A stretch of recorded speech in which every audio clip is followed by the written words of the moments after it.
Yo, so guys, how's it doing? My name is Lincoln Jack, once again representing Wrestlings, and I'm back for Wrestling Twitter this week. This series of episodes will be going to all the wrestling that wrestling has saw this week through Twitter.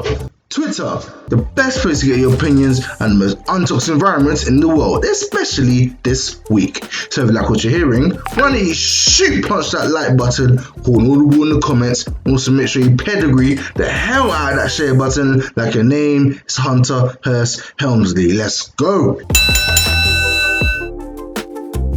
We start off Wrestling Twitter this week with AEW. Of course, they had their Blood and Guts pay-per-view on Wednesday, and on the whole, it was a 4 out of 5. It was a brilliant show, and they actually set up a lot of feuds going forward, and they actually set up like half of the Double or Nothing card, which is based off the rankings. But there is one bit about the show of Blood and Guts that fans really did not like, and it was the Blood and Guts match, not the whole Blood and Guts match. I mean, let's run through it. Look, the wrestlers were great. Sammy Guevara, Shawn Spears were highlights for me, but it was one part of the match that really set these fans off, and it was a crash pad. Jericho's crash pad that he fell off from the top of the cell and fell through the crash pad, which actually revealed, because of the camera angles, that it was a crash pad. If you showed it from like a further angle, I'll show him WrestleOps tweet right here.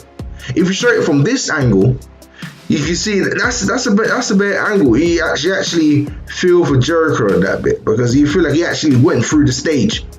But he didn't. The camera got a close up, and then you could literally see the cardboard under it. Yeah, so that. Yeah, obviously people had their fun with it. People mocked it. Shotzi Blackheart mocked it. So a few months ago, we had Matt Hardy and Sammy Guevara in like the same predicament that MJF and Chris Jericho were at the top of the cell. Matt Hardy and Sammy Guevara fall off. Matt Hardy crushed his head on the concrete, and everyone goes wild. Everyone goes mad. Everyone's saying, why are AEW protecting the wrestlers?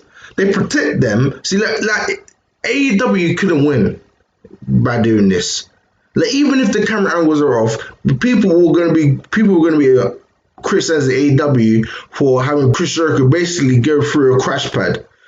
So you want a 50-year-old Chris Jericho to go through, not go through concrete, but to land on concrete. I mean, we just saw Darby Allin go down some concrete stairs. But that's Darby Allin. This is a 50-year-old Chris Jericho. They did everything in their right, and it is their right to protect their wrestlers. And for what? For what? For what? Roman Reigns fanboy to condemn them with their actions of trying to protect their wrestlers? No, I ain't having that. I might come across as salty in this video because of AEW, but it's just. If this exact incident happened at WrestleMania 30, let's say WrestleMania 35, for example, in a match, let's just say in a match between a Miz and Shane McMahon, like no. Oh wait, that actually did happen at WrestleMania 35. Let's show Jesse Davin's tweet right here. At WrestleMania 35, Miz and Shane McMahon literally did the same thing. They did a suplex of scaffolding, and the landing was protected. It was heavily protected. But no one's gonna call on that because it's WWE.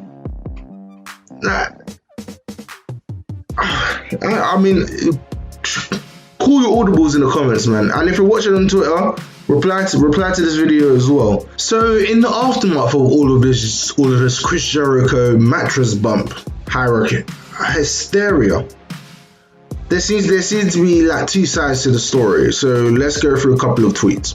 So Jason Solomon, aka Solomonster on Twitter, has said that I've never seen so many horror takes as I have this morning from blue checks upset about the critiques of last night's big bump, saying they can't believe people wanted Jericho to fall on actual concrete. Absolutely no one is saying this. These people are idiots. So basically this is one side of the story. People thought that So let's just say the AEW fans thought that the people that were critiquing Jericho's bump on Dynamite thought that, oh, what? So you want to go through concrete instead? But that's actually not what they're saying. I think, in my opinion, that the people that were critiquing the match, when they got caught out, when they got caught out by the AEW fans saying, oh, what? So you want to go through concrete instead? The critiques switched the argument and was saying, no, it's just the camera angle. The camera angle was poor. Whether the camera angle was poor or not, you can still see the fact that it might not have been cardboard. And also, for the people that were saying that if you don't want to do it, if it's not going to work, don't do it at all. When in 2021 will wrestling fans stop telling wrestlers how to fucking wrestle? I didn't tell you how to plant your flowers in your garden. I didn't tell you how to put your jeans on. I didn't tell you how to make a cup of tea. You know how to do it by yourself. These wrestlers know how to wrestle. They had an idea, they wanted to execute it, but the communication between the production team and the wrestlers was off. Because the first camera angle they show was a camera angle where there's cardboard. Like, that can't be. Yeah, you can critique the production team. Yeah, but the wrestlers and all, just leave them alone.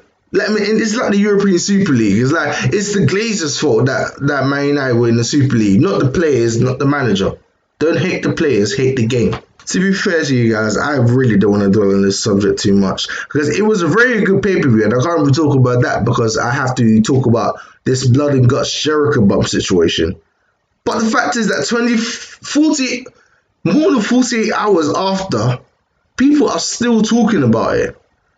Like, it's again with the WrestleMania 35 comparison. Like, I didn't see many people talk about how soft the landing was for Miz and Shane McMahon when they did the suplex off the scaffolding. No one's talking about that, but they're talking about this.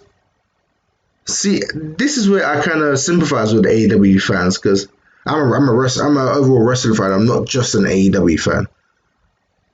This is where I sympathize with AEW fans. Like, they see people attack their company at every single time, whether it's through showing their botches or stuff like this.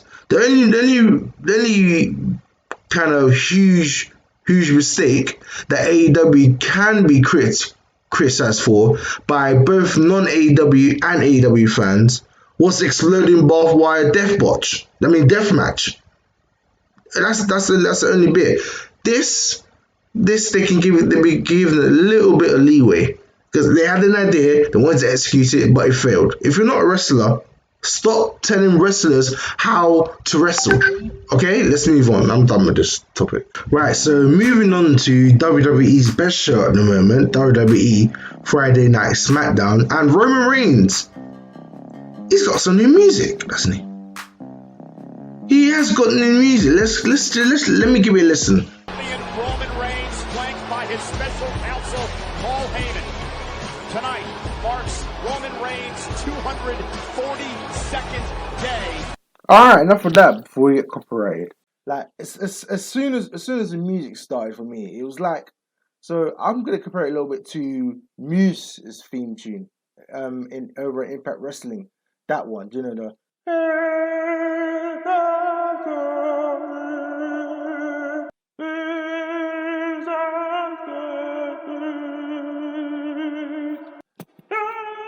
You get what I mean. So basically that theme is a little bit of rehash of that, and then it just goes to this cool beat / final boss theme, because that's what Roman is. Roman Reigns, yeah, is the final boss in WWE. You can have a best run, Cesaro could be on a great one, but then at WrestleMania's Backlash, don't even know why it's called that. I mean, WrestleMania is Backlash.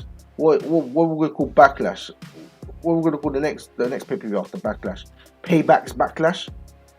I I mean, that's by the by. So when you see, you could be on the best run of your career, but then when you approach Roman Reigns, when you reach the head of the table, there's no going past him. You're getting done out here, if you know what I mean. Now, of course, in that match, the stipulation was either Roman Reigns loses and Daniel Bryan wins the title, or Daniel Bryan loses and he leaves SmackDown, which is the latter happened. Daniel Bryan is now officially out of SmackDown, and actually, according to Fightful Select, thank you, Sean Rossap, for this report, Daniel Bryan's contract is expired. No 90-day complete clause. He wasn't released or anything.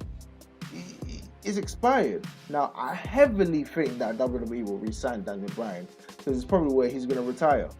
But would you say no, or would you say yes even, to your Daniel Bryan independent scene retirement tour, Juicing Thunder Liger style, fam? He could even win the world title on his way out, if you know what I mean. Call your audibles in the comments and reply to us on Twitter. Do you think that Daniel Bryan deserves a retirement tour on the Indies, or should he just stay and collect his bag in the WWE?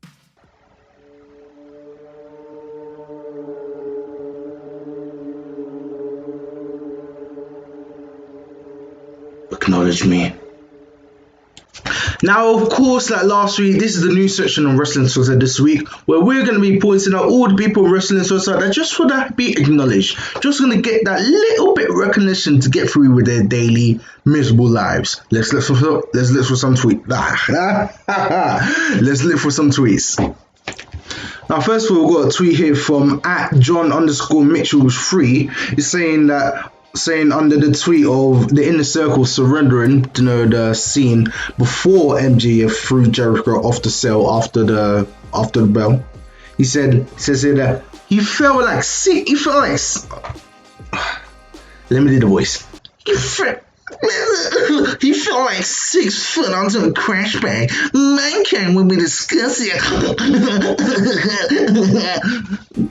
6 foot. I'm sorry. I'm 6 foot. I'm 6'2". Does this look like 6 foot to you? What? Man, some people, 53 likes, man, what the hell? Some people actually like these type of tweets. Anyways, the person under him says, someone's always got popping with the bad vibes. I've heard bad vibes from somewhere before. So people want to try and ruin everything. What are you supposed to do? Fall 10 feet down onto concrete? Would you take that bump? Now, this is the bit. People were kind of, there's two sides to it. People were either saying that, oh, you shouldn't take the bump in the first place. Again, wrestling fans tell the wrestlers what to do. And then there was other people saying that, what do you want him to do? Fall 10 feet down onto concrete? Now, they shouldn't do that. I mean, you already had Darby Allin falling down concrete stairs. But this whole situation is just the wrestling fans of today are mad. You could be given something in the WWE, but then when it's in AEW, you get mad about it. Like the standards are mixed up, they're fucked up everywhere. It's like, man, it's mad. I don't have a proper analogy for these fans, man. Unbelievable. So this is a different type of acknowledge me for this segment. We have here Austin Theory in the segment on NXT last week. This week, and he's looking in a very suspect type of direction. Wait a minute. Wait. Oh my goodness. Austin Theory is the leader of the HMA. So another week, another Wrestling Twitter this week comes to a finale. I hope you guys really enjoyed this video. I'm kind of liking Wrestling Twitter this week, man. It's kind of like my baby. It's kind of like my gem, if you know what I mean. Yeah, I can be creative. I can be hella creative. Even more creative than the guys on Monday Night Raw, fam. So Yeah, I'm gonna head off now. Make sure you guys shoot punch that like button, call all the walls in the comments. Give me some feedback. I'm open to feedback, man. And also make sure you pedigree that share button like your name's Hunter Hurst Helmsley. Make sure you subscribe. Go check out the Wrestling's podcast. Check out Anafi and NK and the Mandem. My name's been Lincoln Jack, representing WRESTHINGS, and I'll see you next time.